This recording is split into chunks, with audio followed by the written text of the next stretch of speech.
Mga guys, nandito tayo sa pinakadungkaan sa daungan banda namin. Medyo natakas to mga guys dito sa proper ng sa pinakasentro ng maraming bahay. Dungkaan ng kapatid ko to at tinulungan namin yung kanyang bangka na bagong lundag. Ayan mga idol. Yan, kung makikita ninyo yan. May kaliitan lang ng mga idol, 6 na tao lang kami at halos mga pinsan ko rin itong tumulong sa amin at ngayon ay dito na nakaplastada sa dungkaan niya. Yan mga pinsan ko yan at kapatid at yung papansin ninyo yun sa likuran ko. So bali ganon kami dito mga guys, no. Yan, tulungan pag bayanihan sa pagpasa ng mga bangka. Yan, mga naka-standby na bangka yan dito na re-reparin din. Ayusin din ng may-ari, hindi pa naayos. Ayan, magandang kulay, kulay orange. Yan. Ayan mga bangka mga guys, sa pinakadungkaan sa kabila at sa dito mismo sa harap natin. Sa ilog ito banda, nasa banda taas ng ating pinakadungkaan. Ayan, ito tayo.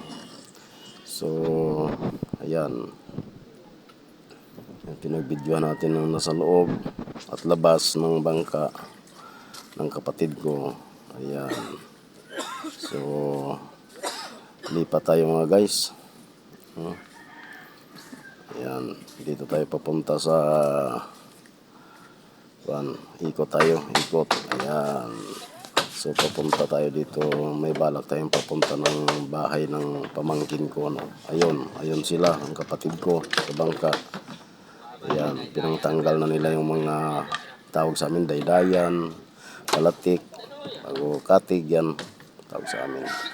At tayo ay aksyon na papunta dito sa bahay ng pamangkin ko dahil kabarating na ng asawa niya ng lato, mga guys. Ayan, lato. Tayo lato. Ayan mga guys, tayo ng lato. Ang ganda ng lato, nilinisan pa na yan mga idol. Kinukuhanan pa ng damo, parang damo-damo ba. Ayan, yan. Yan mga guys, ang gaganda, Bilog na bilog yung butil ng lato. At tayo po dadakot para ipapakita sa inyo na ang lato talaga ay yan, ganyan. Pagkatapos, talaga yan siya, linisan, Pag hindi mo kayang linisan doon sa sa laot, pagdating ng tabi, yan parang mga dahon-dahon na yan.